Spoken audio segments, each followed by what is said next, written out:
कि कल है तीज, जिसको हमारे यहाँ गणगौर तीज कहते हैं। शंकर और पार्वती 16 दिन तक तैयार हुए थे और तैयार होने के बाद शिव और पार्वती शिव महापुराण के यजमान बनकर जा रहे थे। तो कल का दिन है वो। कौन सा दिन है कल का? गणगौर तीज का दिन, कल का दिन। चैत्र के महीने में जो शुक्ल पक्ष की तीज आती है, वो चैत्री नवरात्रे में जो तीज की तिथि होती है, उस दिन शंकर और पार्वती शिव महापुराण के यजमान बनकर कथा सुनने के लिए गए थे। 16 दिन तक पार्वती और शंकर का श्रृंगार होता है। आज ये हमारा स्वरूप ईश्वर जी और गोरा जी के रूप में, गणा और गौर के रूप में पृथ्वी पर पूजाएगा। इसलिए गणगौर पृथ्वी पर 16 दिन की होती है। तुमरुका जी, हमें कथा करवाना है। तुमरुका जी बोले बिल्कुल करें, क्या दिक्कत, कराओ। पर दिक्कत इतनी सी है तुमरुका जी, तुरंत बोले तुमरुका जी, दिक्कत इतनी सी है कि देवी मैं कथा तो बांट दूंगा, पर कथा का यजमान जो बने वो कोई जोड़े से तो बैठे, और तुम तो बेदब्य हो, कैसे बैठोगी? चंचुला देवी की आंख में आंसू भर गए। अब कथा कैसे हो? चंचुला जी वापिस जागे और कैलाश पर जाकर मौन होकर बैठ गई। फिर पार्वती जी ने पूछा, अब तू चुप होकर क्यों बैठी है? भाई होता है, माँ तो माँ होती है, पार्वती मैया तो भी माँ जगतजननी जगदम्बा पूछ रही है, तू फिर चुप होकर बैठ गई। हुआ क्या कि कथा सुनाने वाला तो मिल गया, फिर पर जजमान नहीं मिला। जजमान तो तू थी तो सही, परंतु मैं तो बेदब, अब कथा कैसे सुनूं? तो कथा तो सुन लूंगी, पर करूं क्या? तुमरुका जी बोले, तेरा अखंड सौभाग्य मैं कर सकता हूं शिव महापुराण से, तू चिंता ना कर, पर कोई जोड़े से कथा सुन ले। अब जोड़ा कहां से लाऊं? तो पार्वती जी बोले, इसमें दुख की बात क्या है? तो चिंता मत कर, शंकर जी की आराधना कर। और तुमरुका जी के कहने पर चंचुला देवी शिव की आराधना में लगी और शंकर भगवान प्रकट होकर बोले, बोल क्या बात है चंचुला? चंचुला कहती है, प्रभु मुझे शिव पुराण कराना है, पर जजमान नहीं है, तो इसमें क्या टेंशन लेना, क्या चिंता करना, चिंता मत कर।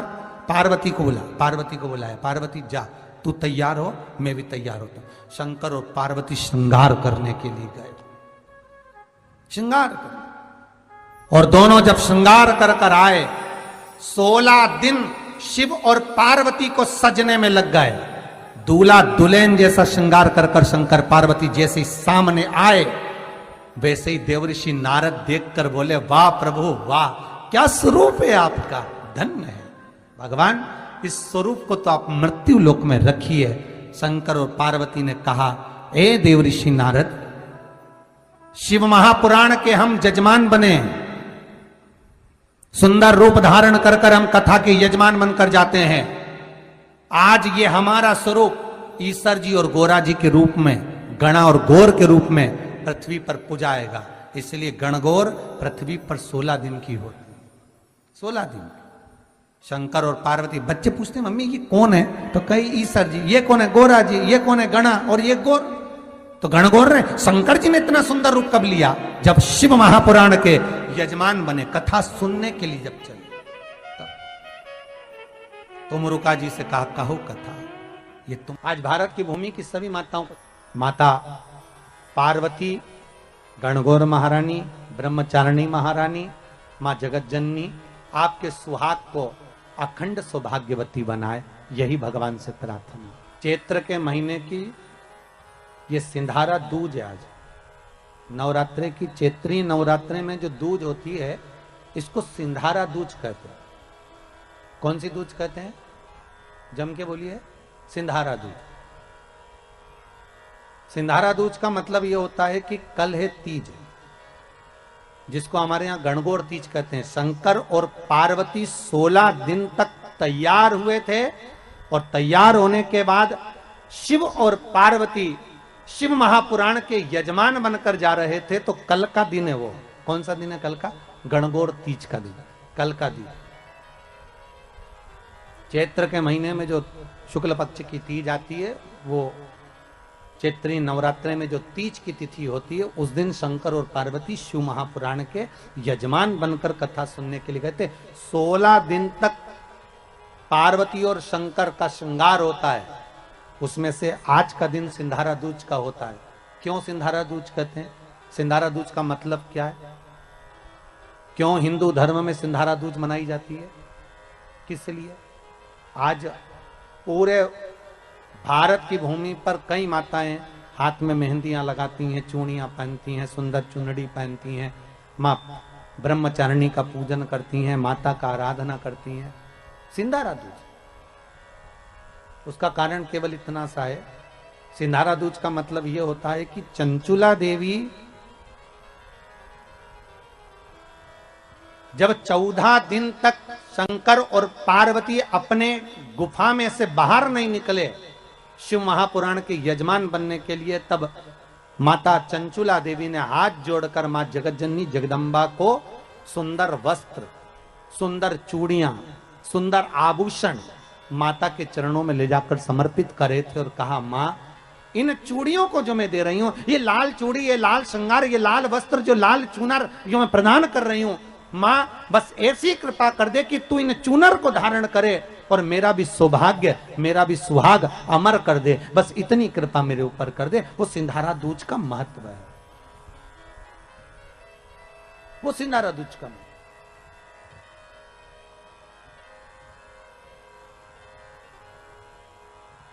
आज भारत की भूमि की सभी माताओं को सिंधारा दूज का बहुत बहुत बधाई।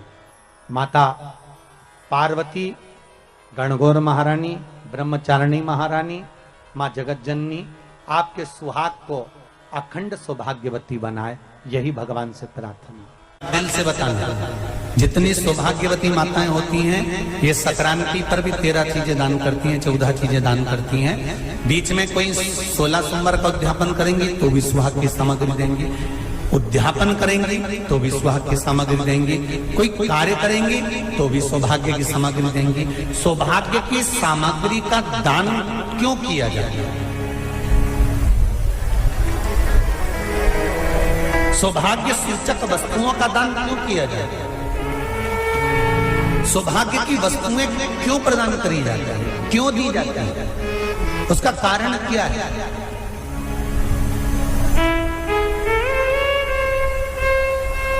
क्यों देते? महाराज,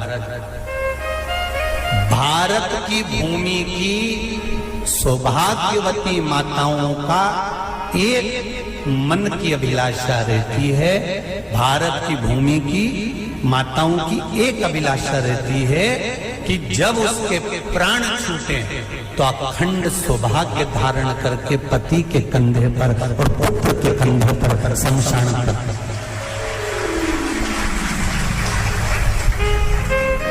ये भारत की भूमि की माताओं की सोच है, उनके मन का संकल्प, उनके मन का भाव।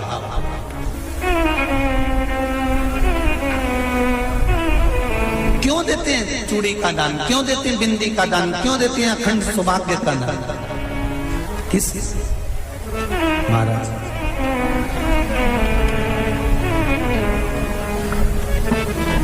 मेरे हाथों में भर भर के चूड़ी रहे, मेरे हाथों में भर भर के चूड़ी, और मैया कोई काम नहीं, मेरे मस्तक पे चमकती चूनर रहे, मेरे मस्तक पे चमकती चूनर रहे, और मैया कोई काम नहीं, मेरी मांगों में भर भर के सिंदूर रहे, मेरी मांगों में भर भर के सिंदूर रहे, और मैया कोई कामना नहीं, मेरे पाँव में बिछुड़ी का जोड़ा, एक बिछुड़ी नहीं, कितनी? 2, 3, 4, 5, एक एक पाँव में जोड़े से बिछुड़ी होना चाहिए, केवल एक नहीं, सिंगल नहीं। वो तो आजकल का फैशन हो गया महाराज, जो केवल एक बिछुड़ी धारण कर लो उसी में फैशन दिखे। शिव महापुराण की कथा कहती है जब बेटी को विदा करा जाता है और पहली बार बेटी के पांव में जब बिछुड़ी डाली जाती है तो वो बिछुड़ी भी अलग अलग नहीं होती, उस बिछुड़ी के जोड़ को चेन से एक दूसरे से बंधा हुआ होता। बोलो सही है कि गलत? जितने आस्था चैनल पर कथा सुन रहे हैं, जितने फेसबुक पर सुन रहे हैं, यूट्यूब पर सुन रहे हैं, सुन लेना कि मेरे भारत की माताओं का जब पाणी ग्रहण संस्कार किसी बेटी का होता है, उसके पांव में जब पहली बार बिछुड़ा पिनाया जाता है, बिछुड़ी पिनाई जाती है, तो वो बिछुड़ी भी एक दूसरे से बंधी हुई होती है, चेन से बंधी हुई होती है। उसको अलग अलग वाली बिछुड़ी शादी के मंडप में नहीं पिनाई जाती। क्यों? जैसे ये बिछुड़ी एक दूसरे से पांव में बंधी हुई है, तुम्हारी जिंदगी अंतिम श्वास तक ऐसी ही बंधी की बंधी है। यही वो तो अब माताओं ने थोड़ा सा फैशन चेंज कर दिया, अब पांव में ज्यादा बिछुड़ी नहीं बनती, गड़ती है, चुभती है, एक बिछुड़ी धारण है। महाराज पर नहीं, बिछुड़ी भी दो हो, जोड़े से। हमारी माताएं, भारत की भूमि की जो माताएं हैं, ये चूड़ी भी हाथ में पहनती है तो जोड़े से पहनती है। बोलो जैसा सही है कि गलत है? एक अकेली चूड़ी माताएं हाथ में धारण नहीं करती हैं। अगर भारत की भूमि की संस्कारित माताएं हैं और भारत की भूमि की सभ्यता और संस्कृति को जानती है तो अकेली चूड़ी नहीं, जोड़े की चूड़ी पहनेगी, 2 चूड़ा डालेगी, 4 डालेगी, 12 डालेगी, पर सिंगल नहीं, अकेले। महापुराण की कथा ये कहती है कि पार्वती जी ने और गंगा जी ने जितना सौभाग्य का दान दिया है, उनके बराबर दुनिया का कोई व्यक्ति इतना सौभाग्य का दान नहीं दे सकता जो माता गंगा और पार्वती दोनों दान दे रहे हैं।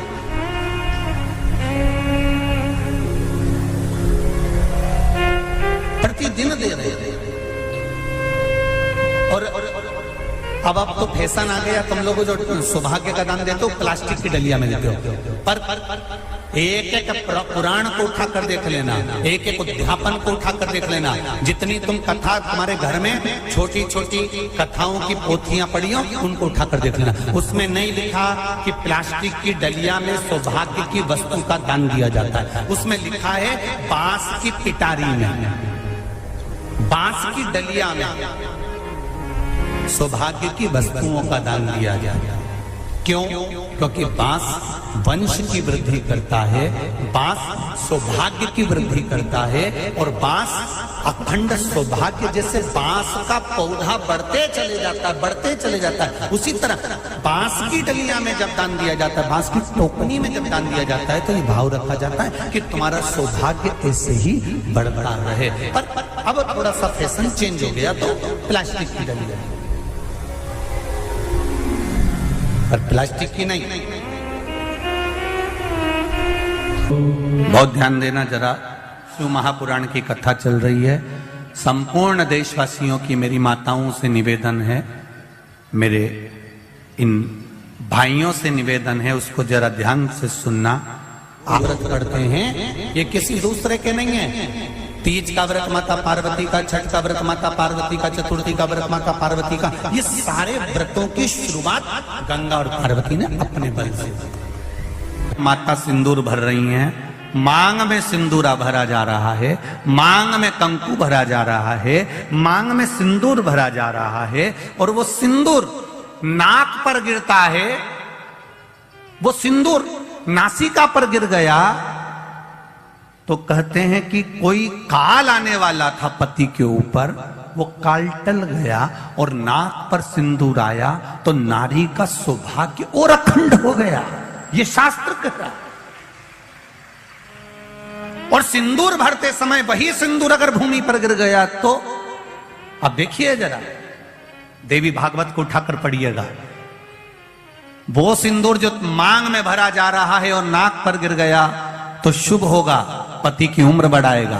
घर में बच्चों का विवाह होने वाला होगा, कोई अच्छी सूचना आने वाली होगी, मांग में भरने वाला सिंदूर नाक पर आकर गिरता है तो कोई सूचना अच्छी मिलने वाली होती है, कोई बंधन कटने वाला होता है, कुछ अच्छा हमारे परिवार में होने वाला होता है, पति की उम्र बढ़ने वाली होती है, कोई रोग आने वाला था वो कट रहा होता है। और वही सिंदूर अगर भूमि पर मांग में भरते समय गिर जाता है तो समझ लो कि कुछ ना कुछ ऐसा काम होने वाला है कि मेरी आंख में आंसू आएंगे। वो निश्चित है,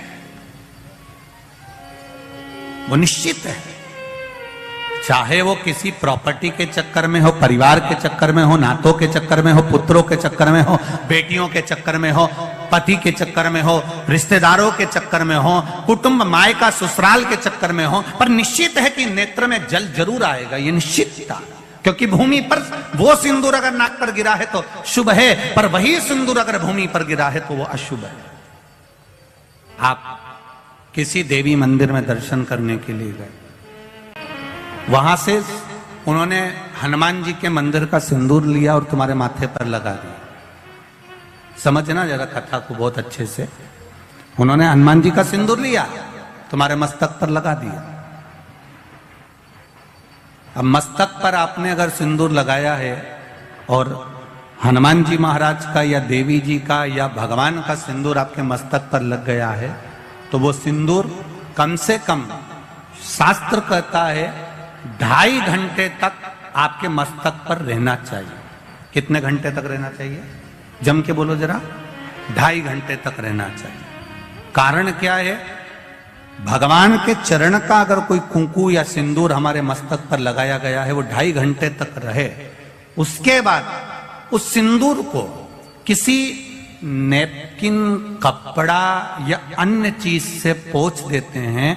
पोंछने के बाद वो गलत जगह पर टंग जाता है, लोग उसका गलत हाथ का प्रयोग कर लेते हैं। वो जितनी जगह गलत जगह जाता है उतना दोष हमको लगते चले जाता है। इसलिए उस सिंदूर का क्रम है कि कोई पुष्प है, उस पुष्प से उस सिंदूर को लगा लिया जाता है, कोई पत्ती है उससे सिंदूर को लगा लिया जाता है, उस पुष्प को फिर विसर्जन में, अगर विसर्जन में नहीं रख सकते तो अपने घर में जो गमला होता है जिसमें पौधा लगा होता है, उस पौधे में उसको डाल दिया जाता है, जिससे वो सिंदूर उसमें मिल जाए और हमारे घर में सदा रहे। पर हमने कोई टाविल, होटल में ठहरे तो होटल के टाविल से पोंछ दिया, कहीं ठहरे थे तो दीवार से पोंछ दिया, कहीं लगा दिया, उसका दोष है।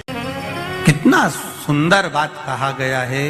नारी मस्तक पर मांग में सिंदूर भर रही है, नाक पर गिरा शुभ है, जमीन पर गिरा शुभ है।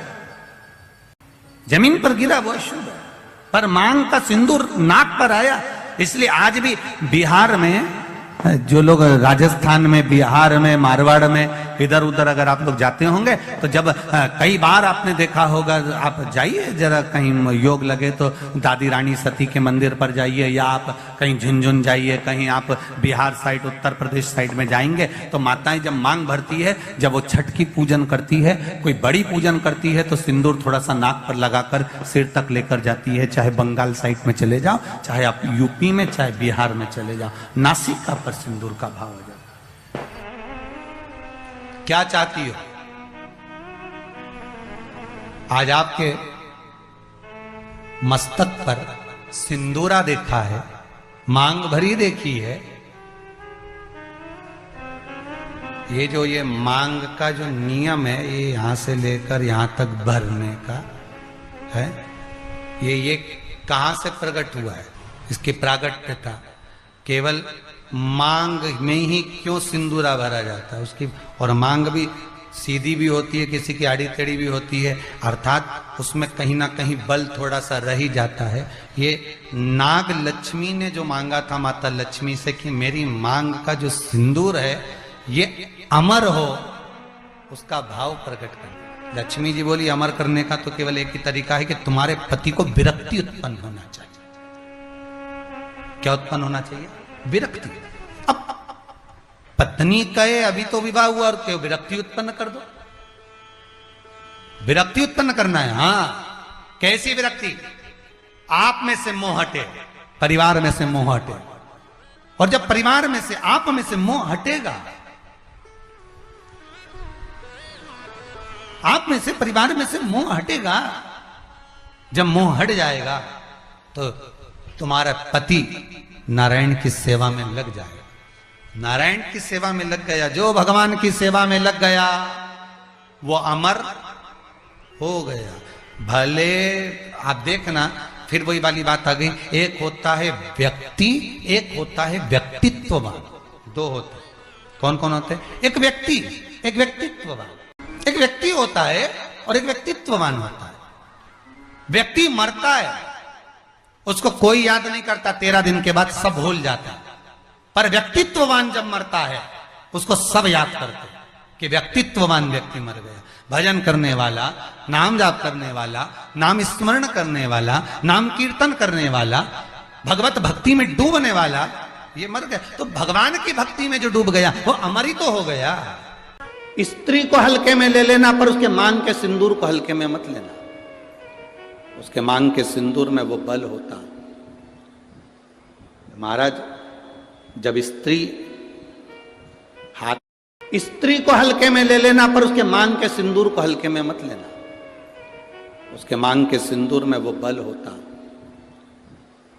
महाराज, जब स्त्री हाथ में सिंदूरा लेती है ना, आपके इधर कैसे सिंदूर लगाते हैं हमको तो नहीं मालूम, पर सुहागन स्त्री, जिसकी शादी हो गई, वो स्त्री जब अपने हाथ में सिंदूरा लेती है, स्त्री कभी भी सिंदूर जब लगाती है तो सिंदूर की डब्बी को कहीं रखकर नहीं लगाती, हमेशा याद रखती।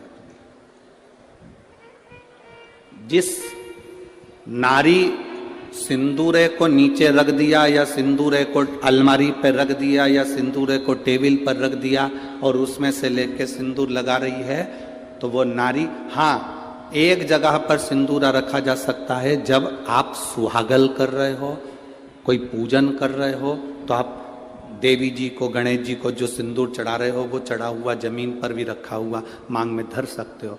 पर जब आप स्वयं 16 श्रृंगार कर रहे हो, उस जगह पर सिंदूरा जमीन पर नहीं रखा जाता। सिंदूरा जमीन पर रखा हो और नारी मांग का सिंदूर भरती हो तो पति को रोग ग्रसित करता ही है, पति रोगीला होता ही है, ये निश्चित है। उसका पति रोगीला जरूर होगा, ये निश्चित है। उसको रोग जरूर घेरेगा, ये पक्का है। स्त्री जब सिंदूरा में, यहां तक शास्त्र प्रमाण देता है कि एक दुल्हन पहली बार जब मांग भरती है और पति उसकी मांग भरता है, तो पति के भी हाथ में सिंदूरा पकड़ाया जाता है और पति अपने हाथ से उस मांग को भरता है। पति के हाथ में सिंदूरा पकड़ाया जाता है। वो सिंदूरा साधारण नहीं है। आप में से कोई ऐसी आलसन हो सकती हैं, कोई ना कोई ऐसे आलसी हो सकते हैं कि ड्रॉज खोली, उसमें रखा था, उसी में से निकाल के और भर ली और उसी में रख दिया। ऐसी कहीं कहीं की मिस इंडिया हो सकती है, ऐसी कहीं कहीं की। पर मेरा विश्वास कहता है, भिंड जिले की तो नहीं कह सकता कि ऐसी होगी। भिंड जिले की जितनी होंगी हाथ में सिंदूरा लेकर सिर पर मांग भरने वाली ही होगी। सिंदूरा हाथ में लेकर, तो स्त्री को हल्के में ले लो पर उसके सिंदूर को हल्के में नहीं ले सकते। सिंदूर एक कौन सा राक्षस है जिसका संहार, वो कौन सा राक्षस है जिसका संहार एक स्त्री ने मांग के सिंदूर से अपने दूसरे प्रतिबिंब को प्रकट कर कर मारा था? वो कौन सा राक्षस है? ऐसा कौन सा राक्षस जिसको वर था कि वो स्त्री के हाथ से मरेगा और स्त्री अपने मांग के सिंदूर से, उस सिंदूर से अपनी परछाया प्रकट कर लेती है और परछाया से मारती है? वो एक ही राक्षस था, मुल्कासुर। कौन सा राक्षस? मुल्कासुर। उसको माता जानकी जी ने मारा था, लंका में जाकर मारा था, लंका के दरवाजे पर। कौन था मुल्कासुर? कुंभकर्ण की पत्नी का पुत्र, कुंभकर्ण का बेटा। कुंभकर्ण की जो पत्नियां थी उसमें से एक करकटी थी जिसका पुत्र भीम था। उस भीम को शिवजी ने मारा था तो वो भीमा शंकर बन गया था। और कुंभकर्ण का एक बेटा था मुल्कासुर, जो जन्म लेने के बाद मूल में हुआ था तो उसको भिगवा दिया गया था, जिसको सीता जी ने मारा था, माता जानकी जी ने मारा था। मांग के सिंदूर में कितना बल होता है।